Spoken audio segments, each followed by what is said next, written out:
PCX Zone 23របស់ជប៉ុនកម្លាំងម៉ាស៊ីន125ឥឡូវនេះយកមកធ្វើកាឡាតម្លៃ promotion ដដែលគឺ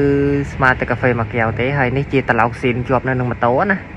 យើងអត់ដូរត្រឡោកទេយើងយកត្រឡោកស៊ីនរបស់ម៉ូតូហ្នឹងយកទៅធ្វើកាឡាដើម្បីឲ្យជិះដោយប៉ា smooth ល្អកុំឲ្យកដកណាបាទហើយស្បែកនៅល្អក៏យើងអត់ដូរដែរហើយគ្រាប់នេះគឺយើងធ្វើការផ្លាស់ប្ដូរគ្រាប់ស៊ីនដូចគ្នាតម្លៃស្មើនឹងកាហ្វេតែ2កែវទេ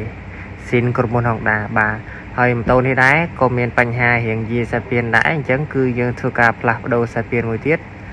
បាទតម្លៃស្មើនឹងកាហ្វេតែ3កែវទេបាទតម្លៃ promotion ដូចគ្នាបាទមកឲ្យតាន់តម្លៃ promotion គឺបាទតម្លៃល្អហើយ PCX នេះទំជិះបានប្រហែល100គីឡូទេបាទគឺនៅថ្មីមែនតើអញ្ចឹងសម្រាប់បងដែលចង់ធ្វើកាឡា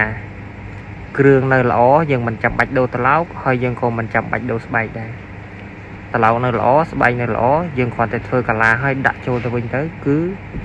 ដេប៉ា smooth ដេប៉ាលេងកដកហើយត្រឡោកស៊ីនមិនងាយសឹកកាឡាទេ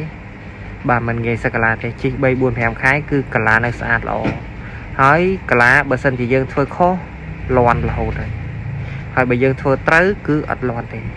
ចឹងកន្លែងខ្ញុំធានាឲ្យគឺមួយស្ងាត់អត់មានលាន់រៀងហួចទេបាទខ្ញុំធានាឲ្យអត់មានធ្វើកាឡាឲ្យលាន់ទេហើយសម្រាប់អតិថិជនចង់មកជួសជុលកន្លែងខ្ញុំអាចតាក់ទងតាម link Telegram នៅខាងលើឬមួយក៏ចូល link Google Map ដែលខ្ញុំតម្លាក់នៅខាងលើនឹងបានហើយបើចង់ខលសួរព័ត៌មានបន្ថែមអាចតាក់ទងតាមនឹងបានចឹងស្បែកក៏យើងមានបញ្ចុះតម្លៃដែរស្មើកាហ្វេតែ4កែវទេខ្សែពៀនក្របឃ្លីចានស្មើនឹងកាហ្វេតែ2កែវទេគឺស៊ីនក្រុមហ៊ុន Honda ចំតែម្ដងបាទបដាស្បែកស្មើនឹងកាហ្វេតែ2កែវដូចគ្នាស៊ីនក្រុមហ៊ុន Honda ចំគឺមាន promotion ដូចគ្នាដែរ